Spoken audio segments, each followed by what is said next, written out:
Hey everybody, Jennifer Schaus here. We're coming to you live today from Washington, D.C., and thanks for joining us in our webinar series.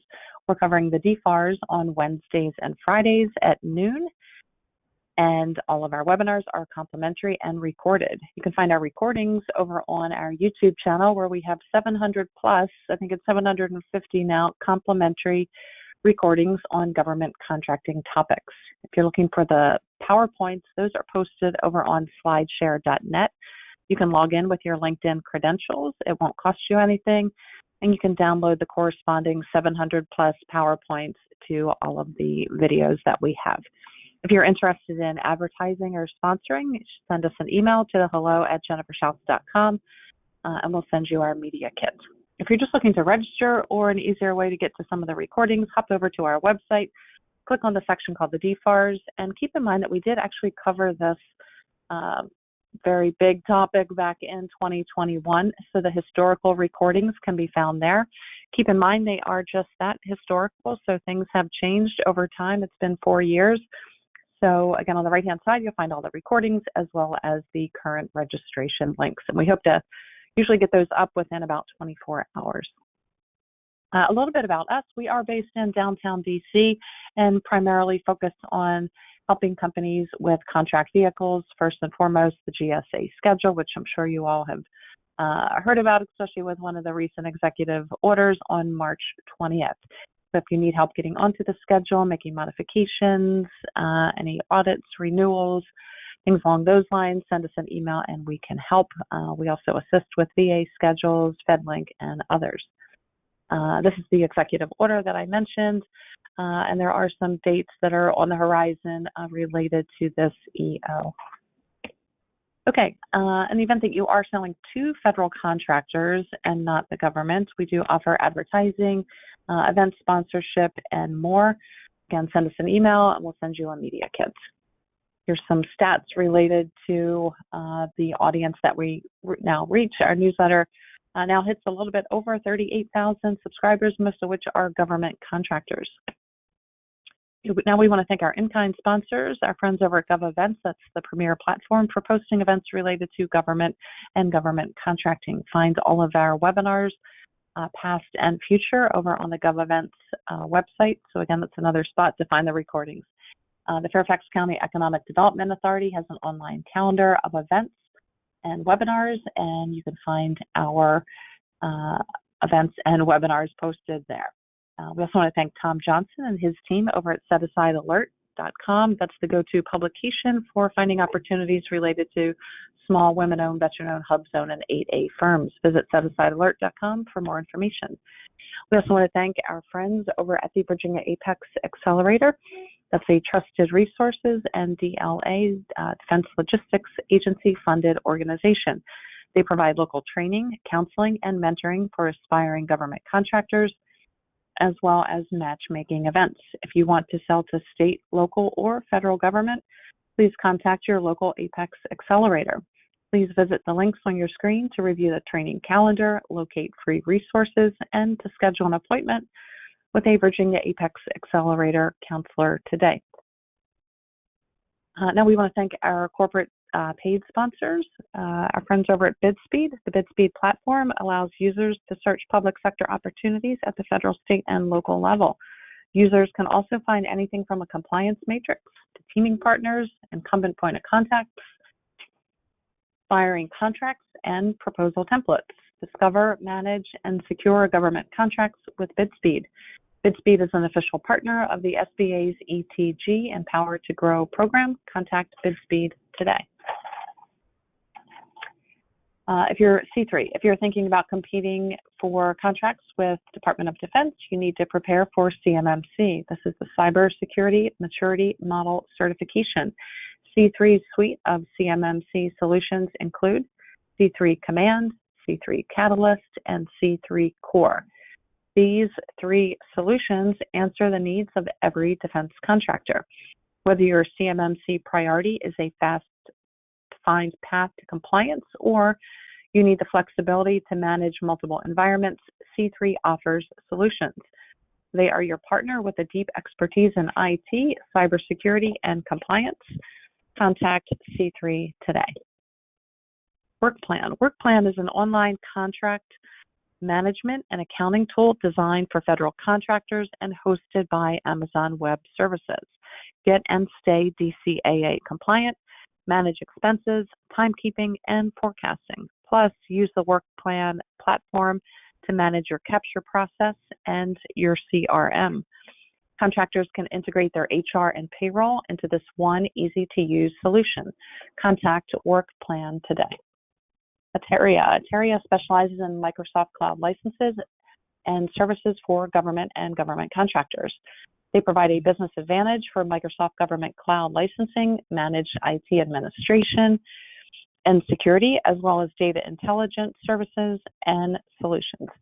They implement secure, compliant, and scalable solutions to enhance operations, reduce risk, and uncover opportunities. Contact Ateria for expert IT assistance. And Gov White Papers. Gov White Papers is the central hub for government and government contractors to find and post content geared towards solving public sector challenges. With your free membership, you can add relevant white papers, case studies, data sheets, and more, making your content available to a wider government audience. Have the expertise but not the content? Gov White Papers can also create materials to meet your specific needs. Join for free today at govwhitepapers.com. Okay, we are here today to cover the DFARS Part 214.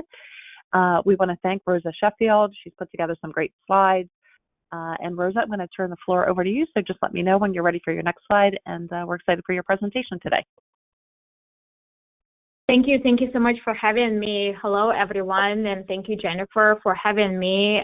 Welcome to today's presentation. Today, we will be discussing this fascinating topic, the Defense Federal Acquisition Regulation Supplement, DFARS, and specifically Part 214, which focuses on sealed bidding. My name is Rosa Sheffield, and I'm a senior associate at Holden Knight. I was an Air Force JAG for 11 years. I practiced in this specific area of government contracts and have an LLM in government contracts as well. And in September of last year, I joined Holden Knight. So please let us know if you have any questions. Next slide, please. It's important to understand the relationship between FAR and DFARS. And then when we look at the FAR, which is the Federal Acquisition Regulation, it's a set of regulations required by law and policy that apply to federal government agencies, with just a few exceptions. On the other hand, the Defense Federal Acquisition Regulation Supplement, which is DFARS, is a set of regulations required by law and policy that apply specifically to the Department of Defense, where I came from. And additionally, the DFARS procedures, guidance, and information, you'll see it on subsequent slide, we'll call them PGI, provide internal DoD procedures, training, and reference materials, and those are also important to pay attention to when we're trying to deal with the government, and specifically when it comes to government contracts. Next slide, please.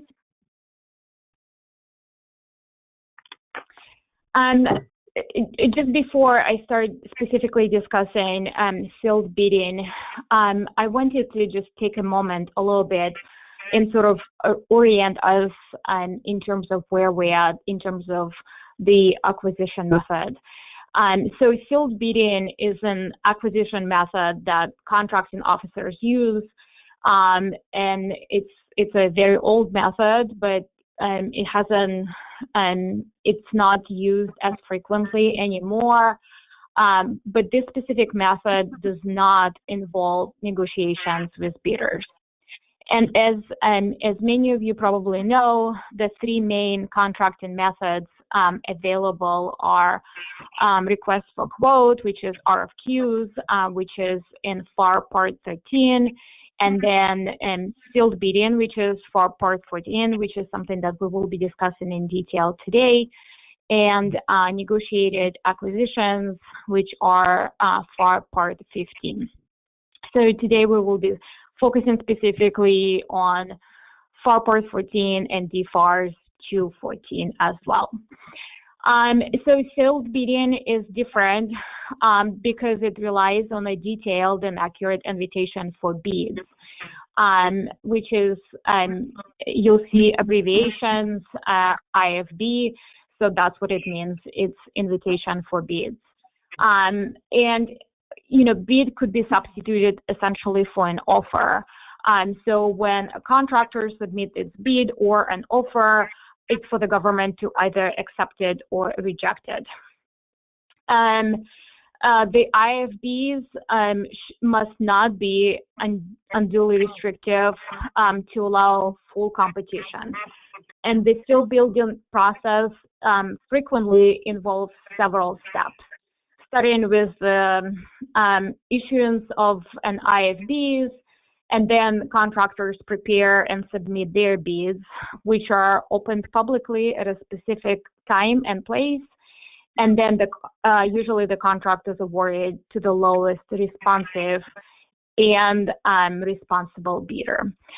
And when it comes to responsive, that means that all material aspects of the IFB, to include method, time, place, and submission, have to be met. So essentially, once that offer is made, the only thing that the government can do either to accept it or reject it.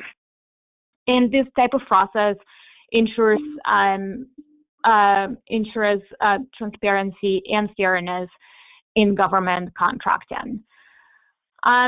When we talk specifically about requirements and submission of the bids, so it's important to remember that an IFB is a formal solicitation document used in the sealed bidding process, which means that it has to include all the necessary information for contractors to prepare their bids, such as specifications, terms, and conditions. The IFB also has to specify the time and place for bid opening, and it's essential for contractors to carefully review the IFB to ensure their bids are compliant and competitive as they try to get their business. The government publishes IFBs and stipulates the time and place of the submission, which is very important. In the past, usually it resulted in bids are being delivered either actually by mail or someone hand delivered it to a place of a specified place. But now, even though historically it was done by mail and hand delivered, now a lot of those bids had to be delivered actually electronically, which could potentially create a set of own issues because, as many of you probably know, a lot of government computers have multiple firewalls, and depending on the size of the documentation that is being submitted, that could potentially create its own issues. And so, because all of those things are extremely important, it's important to have ample opportunity to deliver the submission, but also double check that it's been received as well. Next slide, please. When we preparing a bid involves several critical steps. As mentioned before, contractors must thoroughly review the IFB and understand the requirements so they can develop competitive pricing strategy, because we know that sealed bid price is one of the most important characteristics, and usually it goes to the lowest price because it's not negotiated procurement, and so the technical requirements will not be negotiated usually. So this is the type of method that is frequently used for commercial items, where the government can just say, here's the specifications, here's what I need, and whoever has the lowest price, and because those are the things that are extremely easy to evaluate, would be getting a contract in that case. So when the bid is submitted, it's important to ensure that the bid is complete, accurate, and responsive to the IFB, meaning that, for example, what can be not responsive if the contractor basically, if IFB specifically says, hey, we need services for 160 days, and the response says we can only provide them for 60 days out of 120, that would render that unresponsive. So it's important to pay attention. Or sometimes when bids are submitted, there are additional conditions that are added, which also could create a lot of issues, and that potentially would result in the rejection of the bid. So attention to detail is key, and any errors or omissions can result in bid being rejected. And the reason why it's important to remember, again, discussions between the government and offerors are not permitted. So those clarifications cannot be made. So therefore, the initial bid, IFB, must be as complete as possible. And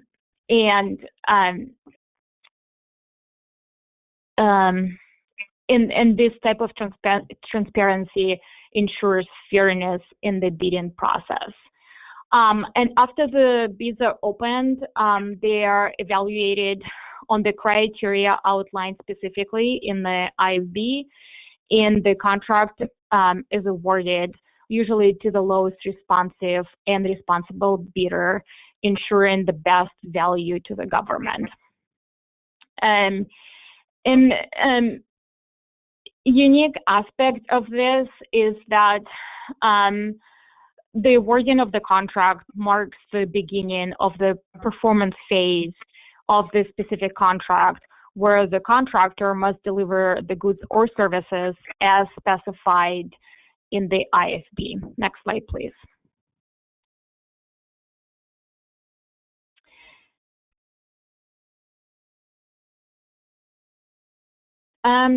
So here we did talk about the FAR and the DFARS and how they relate to each other.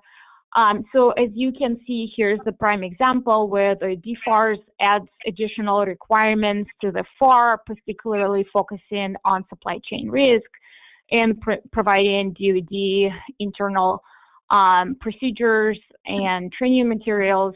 And so it's always essential to read the DFARS as a supplement in the context of the FAR. So they go hand in hand, and the DFARS is a supplement. So the contracting officer is responsible for preparing the representations and instructions for the bidding processes, and so this includes identifying the price-related factors that will be considered in evaluating bids and awarding the contracts. And as you can see here, DFARS here adds additional requirements. Next slide, please.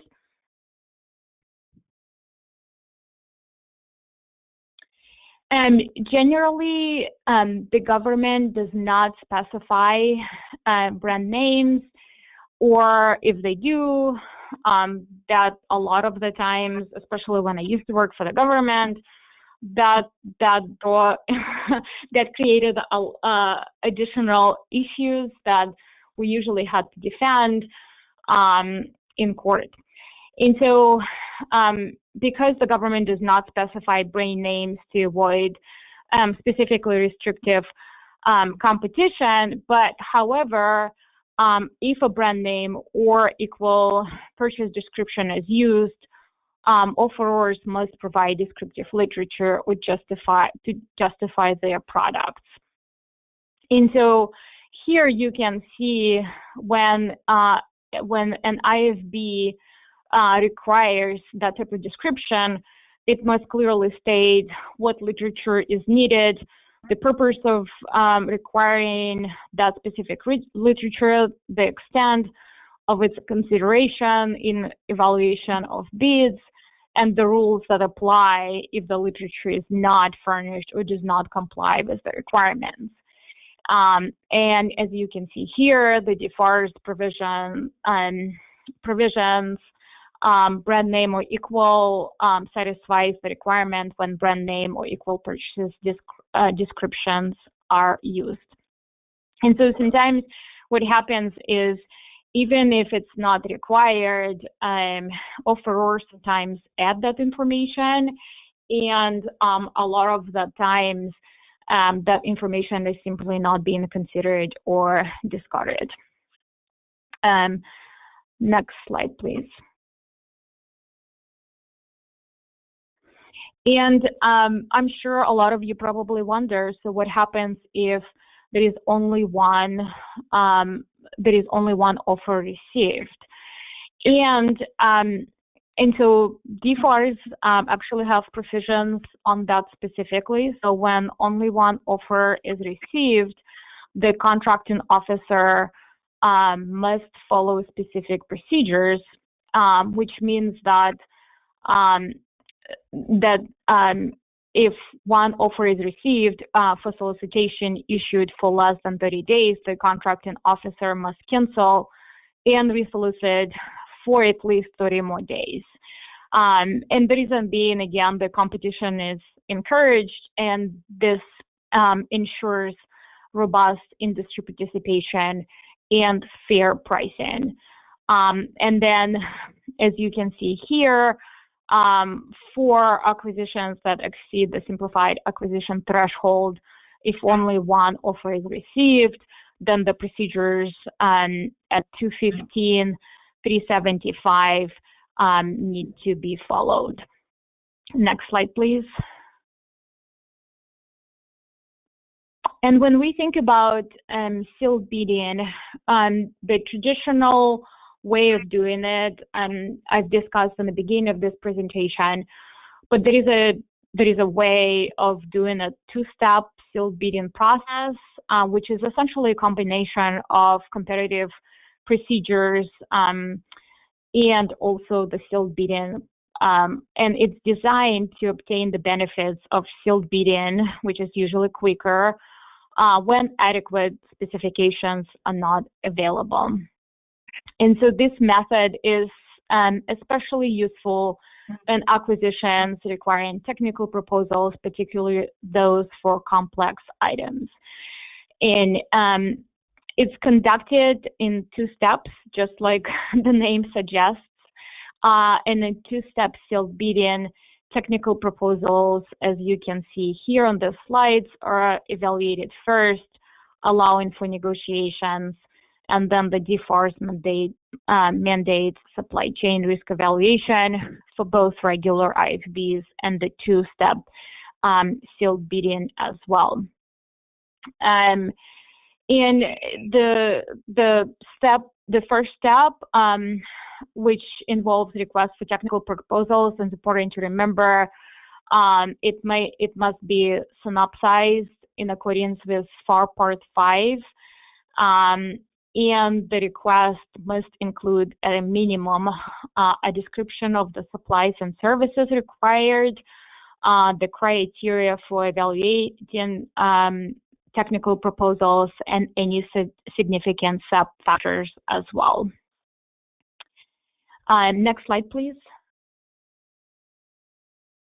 So things happen, and so we've talked about that. Next slide, please. Okay, so things happen, and I'm sure a lot of you wonder, so just because it's such a strict process, do cancellations happen? And they do happen. However, it's important to remember that it's easier to pivot before the formal opening of the bids, either cancel or modify it. However, after the opening itself, it's already much harder to do. And the best way to think about it, because the sealed building, it focuses specifically on the lowest price, which is probably the most important thing from the proprietary perspective that each company values when they sell their goods and services, which means that's extremely difficult and should be protected by the government. And invitations may be canceled or rejected if after the opening, if the head of the agency determines in writing that cancellation is necessary, and usually that has to be very exigent circumstances. For example, the requirement have changed, or as we know, the funding has been on news a lot, and so sometimes the government might all of a sudden lose funding for certain programs, which also would result in the cancellation of the bids as well. Next slide, please. Okay, so we've discussed that. Next slide. All right. So mistakes do happen, and so how do we handle mistakes? And mistakes and bids can only be corrected under extremely stringent circumstances, with clear and convincing evidence of the mistake in the intended bid. So this means that this, and the reason this rule is in place is because it preserves the fairness of the procurement process. In the reason being, again, if it can be demonstrated by clear and convincing evidence that it's a mistake, then it's one thing and it could be corrected. But at the same time, it shouldn't allow bidders to perfect their bid, especially after it was opened.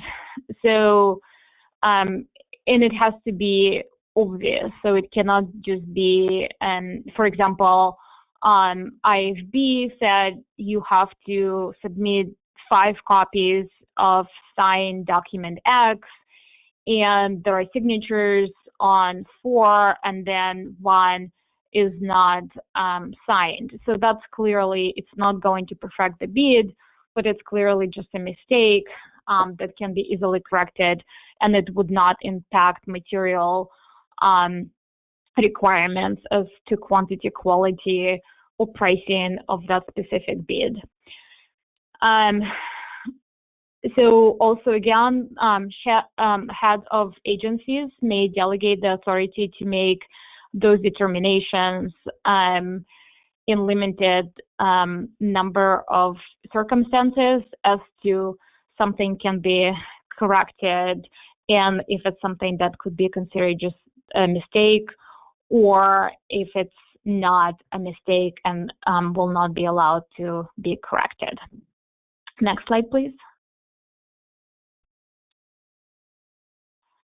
So here's an example. I mentioned in the beginning of the slides that it's important to pay attention to PGIs, just because sometimes it creates various procedures and guidance as to how things will transpire.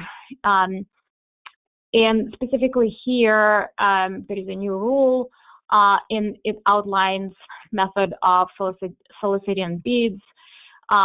So here you can see contracting officers must follow the procedures that PGI 205-102-70. And those things are important to pay attention because, again, if it's something that is not submitted correctly, it could be rejected. Next slide, please. in here, you can see it's sort of an expansion of what has been mentioned at the previous slide. So the solicitation module within the procurement integrated enterprise environment would be accessible at the link listed on the slide. And it provides DoD a secure and audible mechanism to request and receive proposals or quotes from industry. So essentially, it creates a way for them to solicit those proposals, and then it would be time-stamped for submissions, collected electronically. And I think it's a great thing, just because, again, if something that has to be collected electronically, depending on the size, depending on the firewalls, that creates a lot of issues, or if it's somehow stuck in the limbo and renders the proposal itself rejected, that would be a huge issue. Next slide, please.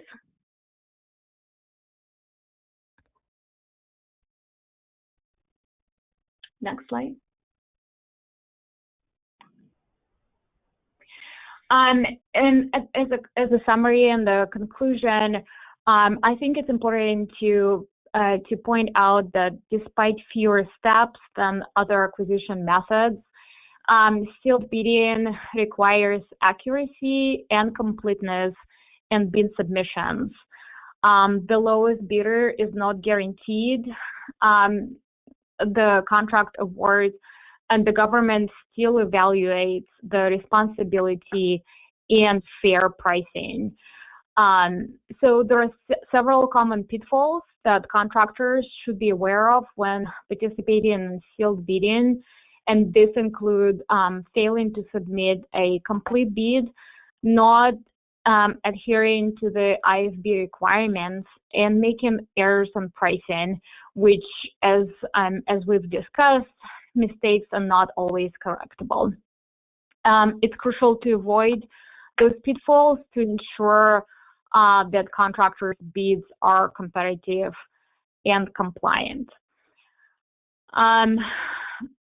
So that means that to succeed in sealed bidding, contractors should follow best practices such as thoroughly reviewing the IFBs, preparing a detailed and accurate bid, and ensuring compliance with all requirements. So if it says that identifications or copies of identifications need to be submitted, make sure those are submitted. If it says that you have to sign things on 15 pages, those things need to be done as well. Or if additional information needs to be provided, that needs to be submitted as well. And additionally, maintaining clear communication with the contracting officer and seeking qualifications if anything is ambiguous before the bids are submitted is extremely helpful. And again, just making sure that the bid actually made it to the contracting officer is the most important thing. Thank you for your attention, and if you have any questions, please feel free to reach out. My information is already listed on the slides, but also too on the Holland & Knight website. Thank you again for having me, and it was a pleasure to present. Awesome presentation, Rose. It was great to have you with us. Loved your insight on this part of the DFARS, and it was a clear, concise webinar. So thanks so much for joining us, to Rosa and to all of our attendees. In the event that you're watching this as a recording on the YouTube channel, give us a like, leave a comment. We would love to hear from you. If you're listening to us live, we will have the recording up on YouTube in about 24 hours. And we will resume on Friday with DFARS Part 215. You can register for that on our website over at jenniferschaus.com and just navigate over to the section called DFARS. Again, thanks, Rosa, and thanks, everybody, for joining us.